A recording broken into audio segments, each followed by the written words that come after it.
Fala pessoal, eu queria trazer só o que eu aprendi do profeta Jonas, histórias aí das mais famosas, até mesmo para crianças conhecem pelo menos em linhas gerais, a história que aconteceu com esse profeta.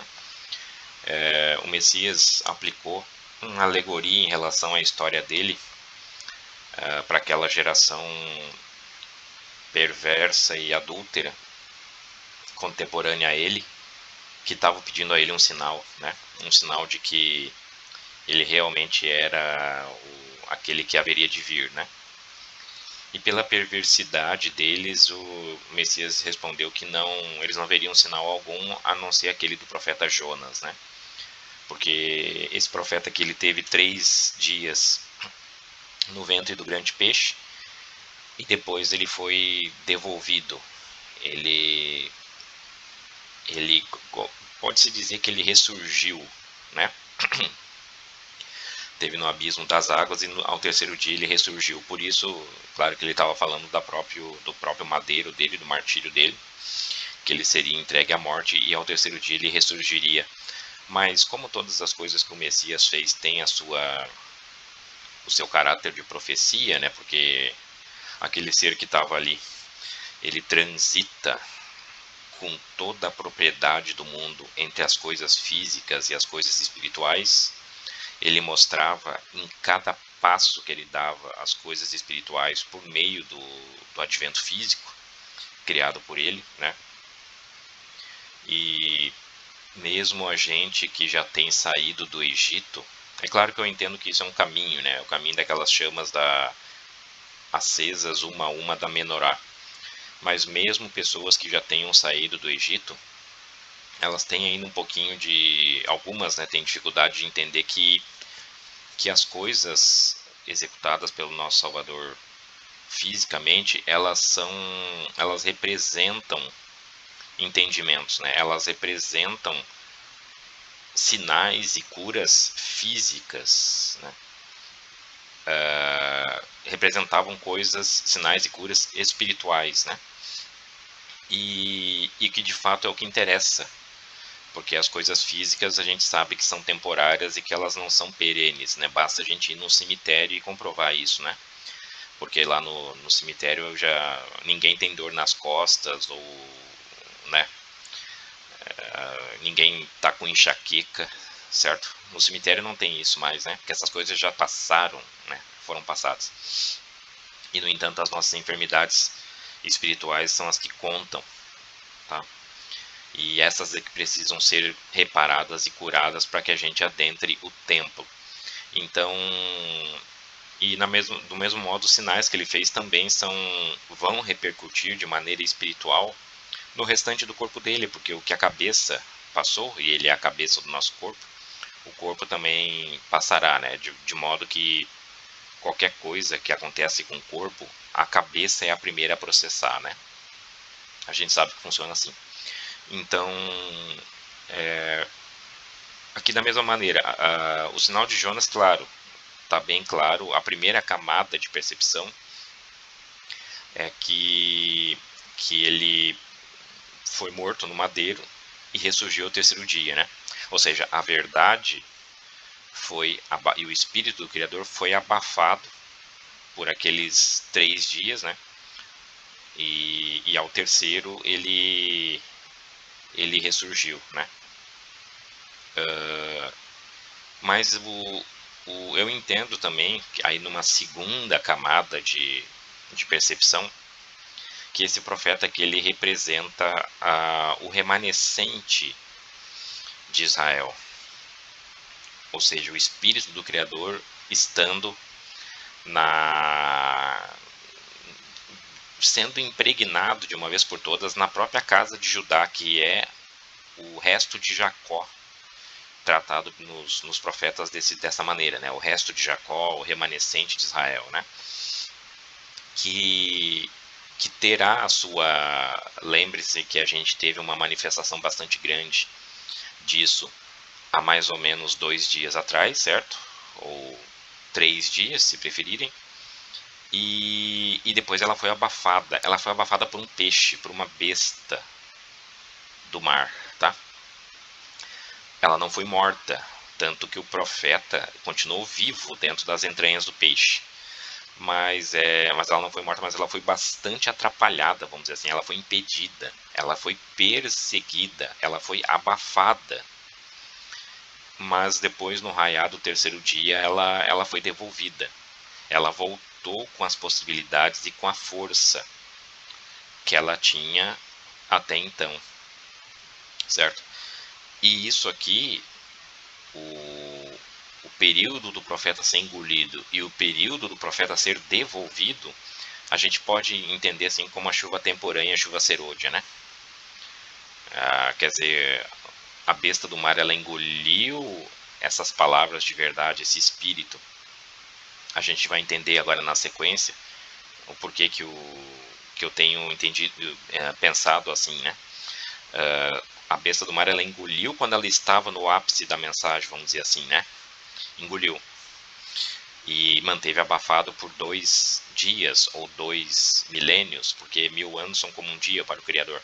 E agora no raiar do terceiro dia, ou seja, do terceiro milênio após a besta do mar engolir, abafar essa verdade, ela vai ser devolvida, ela vai voltar em terra firme de novo, né? E de fato é o que a gente tem visto acontecer já, tá? A gente já pode contemplar espiritualmente, vamos dizer assim, Jonas e Alruná sendo devolvido, tá? Ressurgindo de dentro da besta do mar, como se estivesse voltando dos mortos, vamos dizer assim. Mas de fato ele não estava morto, tá? Ele nunca esteve morto. Ele apenas esteve contido, ou vamos dizer assim, abafado pela besta do mar. Em linhas gerais, resumidamente, né, qual foi a história dele, tá? A palavra do Criador veio a ele. Jonas chamava Yalruná, que é uma palavra que remete a pomba. O significado do nome dele é pomba. Pomba, aquele mesmo animalzinho que a gente já tem conversado, tá? Ele era filho de Amitai, e a palavra do Criador mandou clamar contra a cidade de Nínive, porque a malícia dessa cidade subiu até o Criador, né? Subiu, né? Ou seja, como algo que sobe pelo ar, tá? Como cheiro, dessa vez desagradável, porque era malícia, né? Era um cheiro desagradável, era um sacrifício desagradável que sobe até o Criador, tá? Nínive, a mesma cidade que outros profetas, como Naum, fizeram um paralelo bastante claro, bastante nítido dela com a grande cidade do tempo do fim, tá? Com a cidade dos gentios, vestida de escarlata. A gente já conversou sobre isso também lá no profeta Naum, né? Mas o profeta, o Jonas aqui no caso, né, porém, ele quis fugir da presença do Criador, indo para a cidade de Tarsis. Então, a Tarsis, outros profetas também falaram a questão de Isaías, Jeremias, Ezequiel, aqueles, os grandes, os maiores, né?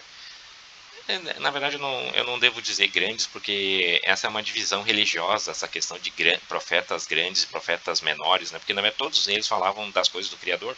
Então, nenhum deles pode ser menor ou maior, certo? Na verdade, era sempre o Criador falando por eles. Mas aqueles que têm os livros maiores que chegaram até nós aqui, né? Que deixaram mais testemunhos, né? Isaías, Jeremias e Ezequiel, esses eles são ditos como os profetas de maior testemunho, né? E esses falaram na questão dos navios de Tarsis e de Quitim. Quitim é a origem de Roma, tá? Do povo romano. Tarsis também era daquela região.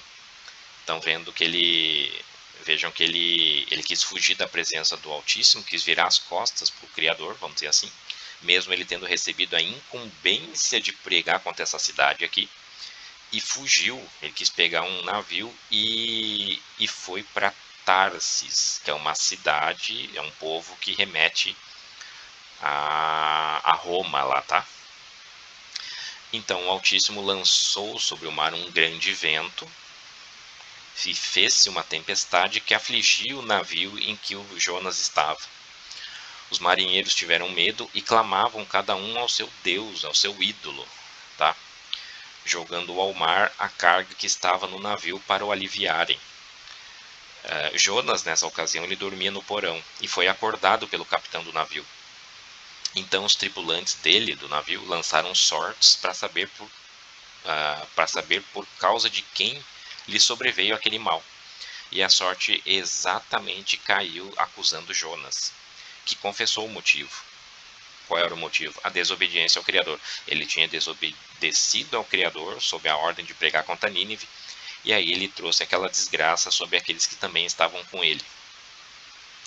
O próprio profeta recomendou-lhes que o atirassem no mar, apesar do esforço e da relutância dele. Quer dizer, o profeta mesmo falou que o problema era ele e que eles atirassem ele no mar, então, para acabar com aquilo, para se livrarem da bomba, vamos dizer assim, né? E eles mesmos relutaram, né? Eles não quiseram fazer isso, porque certamente seria um homicídio, né? Ele atirando ele ao mar, certamente Jonas seria entregue à morte no mar ali. Mas, apesar da relutância deles, eles lançaram, enfim, Jonas ao mar. E aí o mar imediatamente cessou a sua fúria, tá? E aí o Criador, né, enviou um grande peixe, Dagon,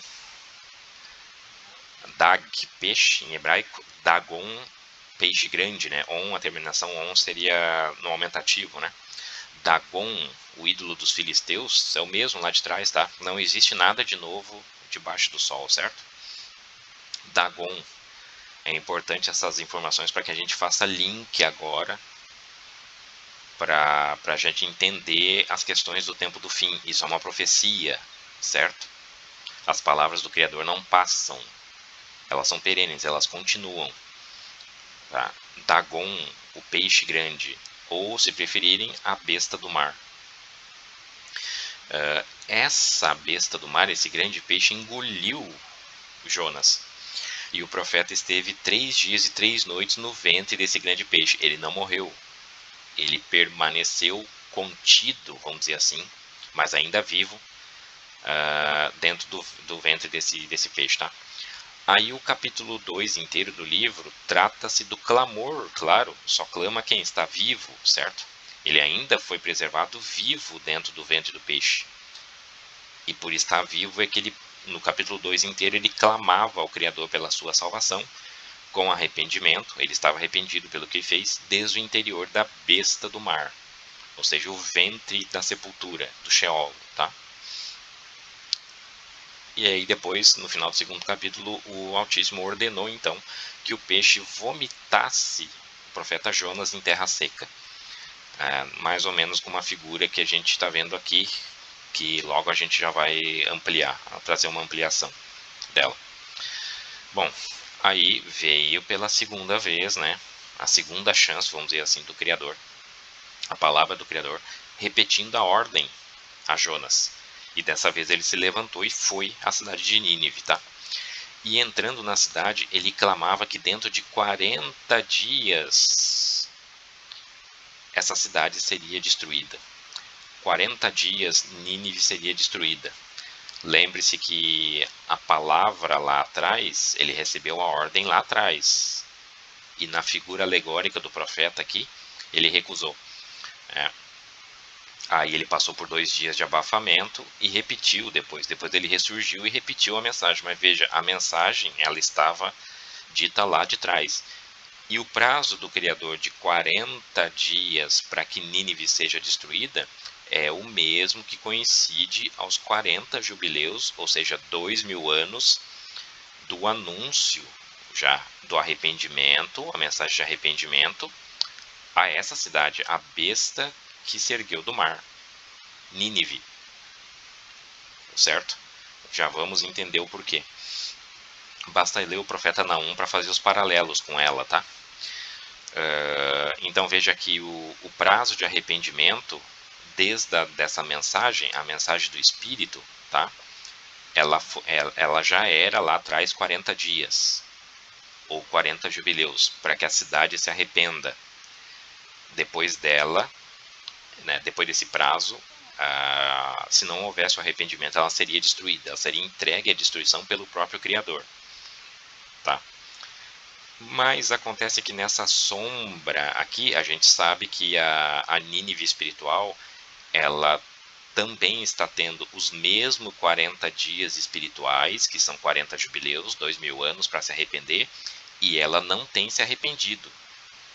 E conforme os testemunhos que estão no próprio livro do Apocalipse, lá que ela não vai se arrepender. Então, portanto, a destruição que virá sobre ela é justa. Por que que é justa? Porque aqui na sombra, os homens de Nínive, incluindo o próprio rei da cidade, creram na pregação de Jonas e no Altíssimo, e se arrependeram de seus atos, proclamando um jejum. Vendo o Criador o quanto se converteram do seu mau caminho, ele se arrependeu. Mas aqui se arrependeu é aquela confusão, né? É aquela confusão das traduções, né? Que a gente até pode chamar também de falsa pena dos escribas, as traduções que mancham a questão do caráter do Criador e a herança hebraica, né? Porque a mesma Bíblia, entre aspas, que diz que o Criador não é homem para que minta e filho do homem para que se arrependa, né? Ele não pode se arrepender, certo? Porque se arrepender pressupõe que ele não é onisciente, ele não sabia das coisas, né? Ele cometeu um erro e depois voltou atrás, né? Na verdade, isso não se aplica ao caráter do Criador, né? O termo usado ali é Neihan em hebraico, que significa suspirou de dor, né? Ele ficou profundamente condoído com a situação e teve compaixão, né? Então, quando está dito lá que o Criador se arrependeu de ter criado o homem lá no dilúvio, né? Apesar de ter achado favor em Noé, e esse exemplo aqui também, que o Criador se arrependeu do mal que tinha dito que faria a Nínive, na verdade não se trata de arrependimento, né? Se trata de um suspiro de dor, de uma compaixão que ele teve. Porque, na verdade, esse próprio arrependimento, o próprio Altíssimo já sabia. E depois vai ser citado por Jonas, como a gente já está vendo, a gente vai ver aqui na sequência, tá?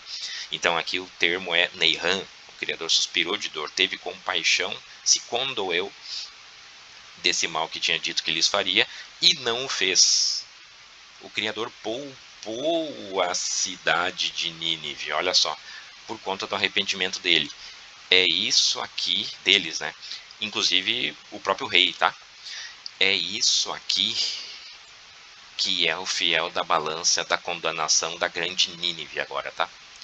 Porque assim como a Nínive lá de trás, que era a sombra, uma sombra bem clara da de hoje, Roma. Basta ler o profeta Naum lá, a gente já conversou sobre isso. Retomem, por favor, a nossa conversa sobre o profeta Naum e o juízo sobre Nínive, tá? A Nínive lá de trás, ela teve 40 dias para se arrepender e imediatamente ela se arrependeu.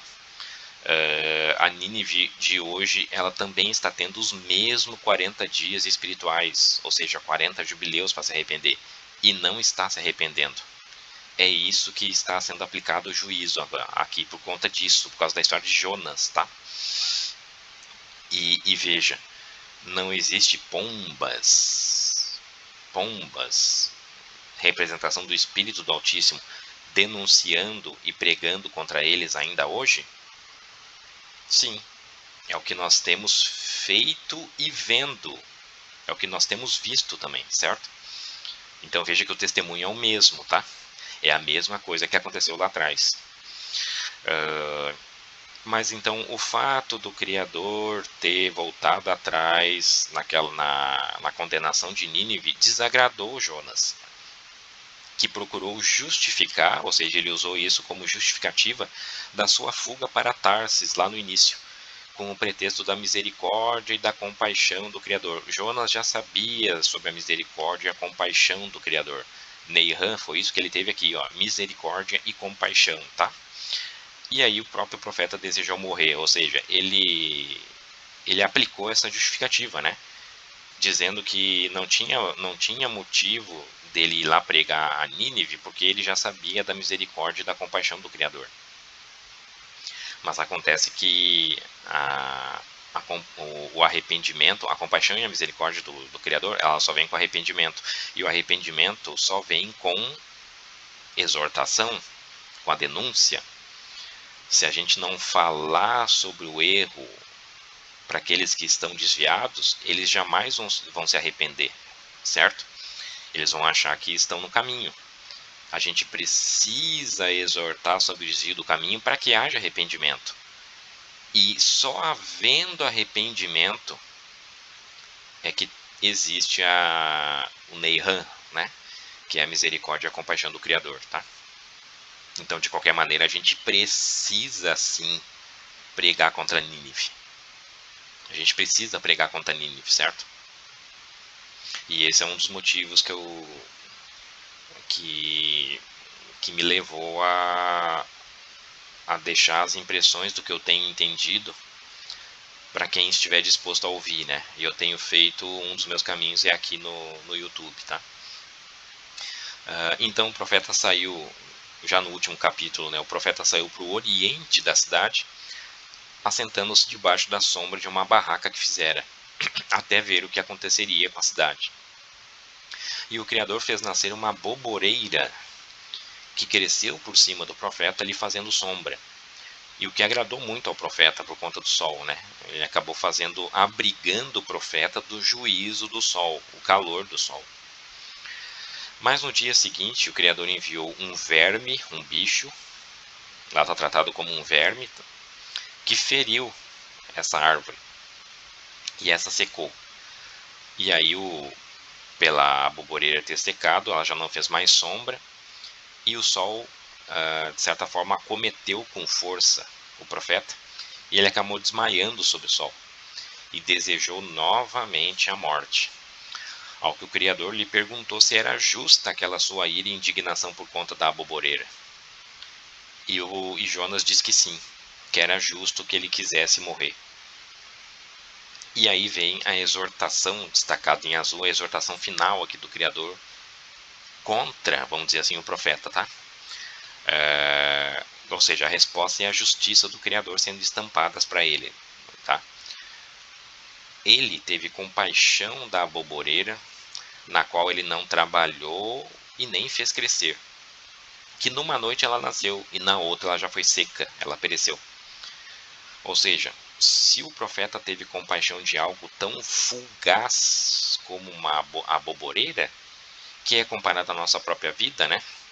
Já que não é de nosso próprio mérito a nossa própria vinda ao mundo e nem o nosso próprio crescimento, não é de nosso mérito isso, né? Isso é mérito exclusivo do Altíssimo, assim como as plantas e os animais também são, né? Que numa noite elas nascem, num dia qualquer elas nascem, e no outro eles perecem, como um vapor sobre a terra, certo? E como é que ele, o Criador, não teria compaixão da grande cidade de Nínive, em que não havia apenas uma boboreira lá, mas haviam 120 mil pessoas que não sabiam a diferença entre a mão esquerda e a mão direita, ou seja, elas não tinham discernimento, elas não tinham entendimento, elas precisavam que alguém orientasse elas sobre a mão esquerda e a mão direita. O termo usado lá é que não sabiam discernir, diferenciar entre a mão esquerda e a mão direita, tá? É uma expressão bastante interessante da herança hebraica, da cultura hebraica, que atesta o porquê que a mão direita, a destra, é equiparada à justiça, né? O porquê o nome de Benjamim, por exemplo, né? Benjamim, o filho da mão direita, filho da destra. Porquê que a destra, ela é símbolo, vamos dizer assim, da justiça do Altíssimo, e em contrapartida, por consequência, a gente pode inferir que a mão esquerda seria a injustiça, né? A mão esquerda seria o oposto a essa justiça do Altíssimo, né? É a partir daí que a gente tem que começar a entender a própria marca da besta na mão direita, e também algumas passagens como, por exemplo, Eude, lá atrás no livro dos juízes, né, que era o juiz canhoto. Por que foi... E curiosamente ele era da tribo de Benjamim, né? Filho, ou seja, uma tribo O juiz que era o rapaz que foi levantado como juiz pelo Criador, tá? Ele era da tribo que invocava justamente a mão direita. E ele era canhoto, né? Deixado bem claro no texto. Por que as escrituras trazem esse detalhe, né? Um juiz canhoto, ou seja, ele era da mão esquerda, e mesmo sendo filho da mão direita, e fazendo uso de uma espada, ele acabou matando um dos reis Eglon, né, que era um rei obeso, que afligia Israel por muitos anos. Tá? Ele acabou usando essa espada com a mão esquerda dele, pois ele era canhoto, Eude, e deu fim àquele rei que afligia Israel. O porquê será disso, né? A partir disso que a gente tem que começar a entender dessa expressão aqui, de que os de Nínive não tinham discernimento para saber entre a mão esquerda e a mão direita dele, não sabiam diferenciar entre a mão direita e a mão esquerda, tá? Ou seja, não tinham entendimento sobre o que era certo e o que era errado, tá? Então essa, em linhas gerais, né, em resumo, é a história do profeta. É que é um livro relativamente curto até, tá? Então o que a gente desprende disso? Olhando agora com mais sobre a devolução dele, né? A gente tem que o mar são os povos, multidões, nações e línguas, e o grande peixe, né? Esse peixe que tem reinado e que tem ocupado o mar, também é a figura do Leviatã, né? Se a gente for entender o Leviatã lá de Jó, a gente aplica para a mesma figura. Se a gente entender de Dagon, o grande peixe, né? A gente aprende para a mesma figura, mas agora a gente sabe pelo contemporâneo, os nossos tempos, né? Que a besta que se ergue do mar, lá do Apocalipse, é essa mesma figura aqui. E hoje a gente tem atrelado com Roma. Roma. Ela abafou a verdade de alguém que se chama Pomba. Ele tem pelo próprio nome Pomba, ou seja, o Espírito do Altíssimo, o Espírito do Criador, no remanescente de Israel. Ele foi abafado, ele foi perseguido durante esses 2 dias da criação, esses 2 milênios, e agora ele está sendo devolvido, ele está voltando às suas possibilidades, à sua potência, vamos dizer assim, sendo devolvido em terra firme. O que é terra firme? Terra, nas alegorias da criação, no ensinamento da criação, a gente sabe que é a porção que se elevou das águas, ou seja, se as águas são povos, multidões, nações e línguas, a porção que se levou dela só pode ser Israel, aquela porção escolhida pelo Criador, tomada pelo Criador, separada das águas e elevada por ele por cima das águas. Israel, a terra firme. Israel, só que aqui, agora, no nosso tempo é o tempo das coisas espirituais, certo? Até porque o reino já chegou até a gente. Então veja que agora o que está aqui é a chuva, o que aconteceu em Jonas 2, no verso 10, com um grande peixe devolvendo ele em terra, vomitando ele por ordem do Criador, é a chuva serôdia, a chuva tardia. O Espírito do Criador finalmente sendo devolvido a Israel espiritual depois de ter sido abafado por 2 dias, ou 2 milênios, certo? Pelo grande peixe, por Roma, Dagon, a besta do mar, certo? Se a gente rebater na escala das vigílias do dia hebreu, aqui é daqui que se trata, tá? A besta do mar, ela suprimiu, ela perseguiu o espírito do remanescente de Israel, tá? Lá na altura da vinda do Messias e imediatamente depois dela, tá? Né? Na transição do 4º para o 5º dia, ou seja, com 4.000 anos de história da humanidade, e agora nessa época aqui, que é exatamente o que nós estamos vivendo, ou seja, a transição do 6º para o 7º dia, nós estamos encerrando o 6º dia de criação e nas portas do 7º, do sábado, tá? É exatamente agora, depois desses 2 dias e ao terceiro, que Jonas será devolvido. Alguém mais, já tem sido devolvido, né? Alguém mais perspicaz vai perceber que o texto diz que ele, na verdade, ele teve 3 dias e 3 noites no ventre do grande peixe. Isso a gente precisa, isso eu gostaria de trazer também no momento mais posterior, se o Criador permitir. A gente precisa voltar ao livro de Esther para entender quando ela teve lá os 3 dias para se apresentar diante do rei, né? Ela e conclamou, pediu que o povo fizesse um jejum, enfim, né? Pelo decreto de Ramã,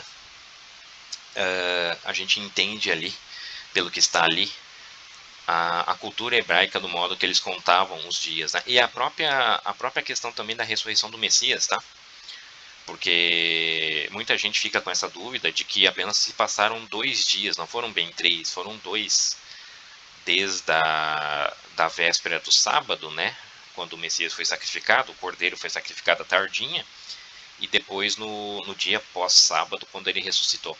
Existe uma confusão aí em relação à contagem dos dias, porque a nossa contagem dos dias ela é diferente da tradição hebraica, tá? Eles têm uma maneira peculiar de contar os dias, né? Em que a parcialidade do dia já é contado como um dia inteiro. E aí isso a gente consegue apreender bem no livro de Esther, tá? Então eu trarei num momento futuro, se eu puder, um entendimento melhor sobre isso. Mas aqui, quando está dito lá 3 dias e 3 noites, é a mesma grandeza temporal do que nós estamos vendo aqui, ó, que ao terceiro dia ele ressurgiu, porque a parcialidade do terceiro dia é contado como um dia concluído, vamos dizer assim, como um dia inteiro, tá? De acordo com o pensamento hebraico. Então é nesse terceiro dia que o remanescente de Israel, vamos dizer assim, volta à vida de novo, ele volta à sua potência. Ele nunca teve morto, porque dentro desse período aqui Jonas ainda estava vivo, tanto que clamava ao Criador, né, com arrependimento. Ele ainda estava vivo, mas ele estava, vamos dizer assim, suprimido, ele estava dificultado, prejudicado na sua potência. Mas agora ele tem voltado com a sua força, certo? É disso que se trata. E agora, nesse nosso tempo, o cenário do fim é exatamente esse aqui. Yalvuná, a pomba, o espírito do Criador no remanescente de Israel, ele voltou, ele foi devolvido pelo grande peixe, ele está saindo, ele tem saído de dentro do grande peixe, de onde ele esteve cativo, ele esteve suprimido, ele esteve perseguido. Ele tem voltado por ordem do Criador, por permissão do Criador. Foi o Criador que deu ordem ao grande peixe para que ele fosse vomitado. Tudo bem? Veja que agora então ele está respaldado pelo próprio Criador. Entrou em Nínive, a cidade de Gentil. Agora a pregação é contra Nínive, tá? E de acordo com Naum, capítulo 2, verso 3, e no início ali do capítulo 3, dos versos 1 ao 4, Nínive, a cidade de gentios, meretriz graciosa, a meretriz graciosa, vestida de escarlata, cheia de mentira e rapina, se vocês lerem lá, é essa cidade que a gente tem, que está servindo como testemunho da Nínive espiritual diante dos nossos olhos, nos dias de hoje, tá? 40 dias para que ele se arrependesse, 40 jubileus, 2000 anos, precisa-se haver a denúncia, se fazer a denúncia por parte de Yalvuná, do Espírito do Criador agora, os pombos, certo? Precisa haver essa denúncia para que possa haver arrependimento, né? E ainda como mais um acréscimo, quem é que vai se arrepender? Quem é que pode se arrepender dentro de Nínive? Se é que já não tem se arrependido. Na verdade, já temos nos arrependido, né? Porque muitos de nós já temos saído de dentro de Nínive. Até ontem nós estávamos dentro de Nínive, certo? E portanto agora a escolha é binária. Ou a gente se arrepende, como aqueles lá de trás se arrependeram, na altura da história do profeta Jonas, ou vai seguir a destruição, né? O que nós já temos feito, tendo de dentro da cidade de Nínive, é que lá havia 120 mil pessoas que não tinham ainda o discernimento. Eles não sabiam discernir entre a mão esquerda e a mão direita. Ou seja, eles não sabiam a justiça, a destra da mão do Eterno, não sabiam diferente a justiça do Eterno, a destra do Eterno, do Criador. Eles não sabiam diferenciar sobre a sua própria mão esquerda também, que é a injustiça, certo? E esse discernimento veio pela pomba, pelo Espírito do Criador, no remanescente de Israel. Hoje a gente está começando a captar esse discernimento. E se vocês pensarem que, me acompanharem, que os 144 mil selados é a totalidade de Israel, das tribos de Israel, né, como primícias, vamos dizer assim, Nínive tinha 120 mil pessoas lá, que acabaram se arrependendo. Lembram que quando o Criador na penha do Horebe, né, do Monte Horebe, se apresentou depois de um vento forte, de um terremoto e de um fogo ao profeta Elias, e o profeta Elias também desejava morrer, assim como o profeta Jonas. Olha o paralelo, tá? O Criador consolou ele depois com uma voz mansa e delicada. Isso está no livro de Reis, lá no 1 Reis, se eu não me engano, é o capítulo 19, que ele, com uma voz mansa e delicada, ele consolou Elias, que a missão dele ainda não tinha terminado, e de fato ainda não terminou até hoje. Então veja que Elias também vai voltar e vai falar nesse tom aqui, contra Nínive, ou seja, a Nínive de hoje. De novo vai conclamar o arrependimento. O profeta Elias também tem paralelo com esse profeta aqui, com Jonas, porque não existe nada de novo debaixo do sol. Elias, que queria morrer, também foi consolado pelo Criador de que a missão dele ainda não tinha terminado. E o Criador disse que tinha reservado 7 mil pessoas em toda Israel que ainda não haviam dobrado seus joelhos a Baal. Ou seja, Jonas ainda tinha a missão de falar a essas pessoas. Tinha que resgatar, vamos dizer assim, essas pessoas, certo? Veja que aqui é muito parecido com o que está aqui. Só que aqui foi usada a figura de 120 mil. Por que 120 mil pessoas? Porque se a gente partir da ideia de que a totalidade dos selados de Israel, das 12 tribos, são 144 mil, mas acontece que aqui Nínive é a cidade dos gentios. E, portanto, os gentios são aquelas 10 tribos que se misturaram em Samaria. As 10 tribos que seguiram a Jeroboão, certo? Que representa exatamente a casa de Efraim. Se o remanescente de Israel tem falado agora a casa de Efraim, no sentido de resgatar, de convocar o arrependimento, a casa de Efraim que está dentro de Nínive, a cidade dos gentios, por proporção, sabendo que são 12 mil de 12, os 144 mil são 12 mil de cada uma das tribos, a gente tem que 12 mil de cada uma das 10 tribos que representam Efraim, né, são 120 mil pessoas. Então, são os 12 mil de cada uma das 10 tribos de Efraim, a casa de Efraim, que estava dentro de Nínive. 120 mil pessoas que o Criador teve a Neihã, a compaixão, a misericórdia, e de enviar o Espírito, a pomba, até eles, e por conta disso, dessa mensagem pregada, os 120 mil se arrependeram e, portanto, foram poupados da destruição. Eu entendo que a história de Jonas está tratando disso, tá? O paralelo com as demais coisas da Escritura, o paralelo com que o próprio Messias cumpriu em carne, o paralelo com o próprio profeta Elias, tá? Que também voltará a fazer, vai ter que fazer isso novamente, tá? A figura de Nínive bem compreendida, se a gente entende lá o profeta Naum, e o principal ponto de todos, né? O porquê que esse camarada aqui, o profeta Jonas, o nome dele significava pomba. Exatamente pomba, esse animal que tem representado, a gente também já conversou sobre isso, o que a gente tem entendido, né? Que é o Espírito do Criador no remanescente de Israel, pregando arrependimento agora para a casa de Efraim. A casa de Efraim que estava até pouco tempo atrás dentro de Nínive. Nínive, a grande cidade, a meretriz graciosa, vestida de escarlata, cheia de mentira e rapina, que está flagrante diante dos nossos olhos nos dias de hoje.